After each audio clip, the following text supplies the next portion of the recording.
So now we want to look at key partners. Partners are people who take things off our plate. They're people who remove things from our key resources and key activities box because they're not our core business. For example, some of your key partners might be your suppliers. You don't need to grow or manufacture every single ingredient that you use in running your business. Great.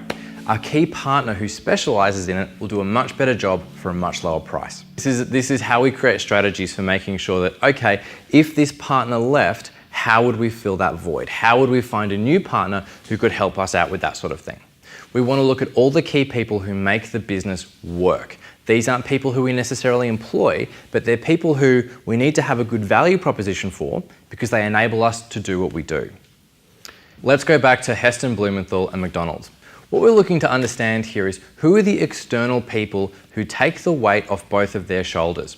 For McDonald's, they don't necessarily want to manufacture their own food. They'll have other partners and supplier groups who do that for them. McDonald's don't want to own cows, they don't want to create their own cola, they've got other people who take care of that for them. All they need to do is buy the finished product.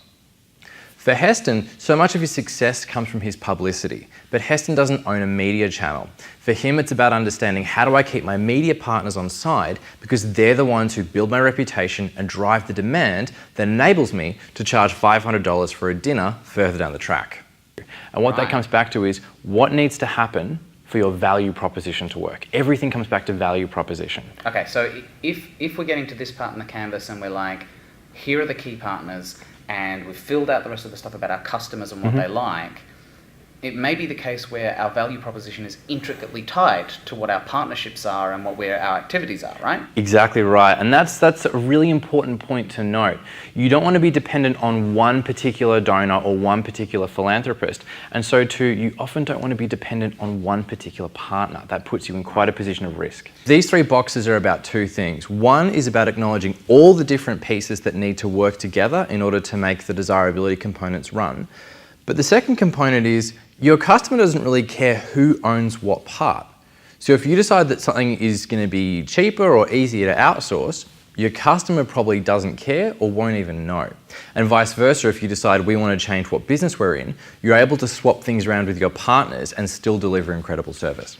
If we take an example like the nonprofit group Thank You, in their key resources box we might see things like their co-founders, their story and their brand. What they then do with those become their key activities, and that's things like workshops, public speaking events, marketing and branding.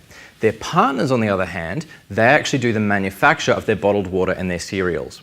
Those machines don't need to be owned in Thank You's key resources. There's some excitement and opportunity here where we start to say, what if? What if I could get rid of my biggest headaches? What if somebody else could take them off our plate for us? It's also a chance to remove a lot of frustration. If there's partners who you're quite exposed to and make you quite vulnerable, start to think about what resource could I bring in that would give us full creative control and influence the rest of the model. Same with activities. What things would we be able to do better than a partner that would enable us to deliver a better service or create more social impact?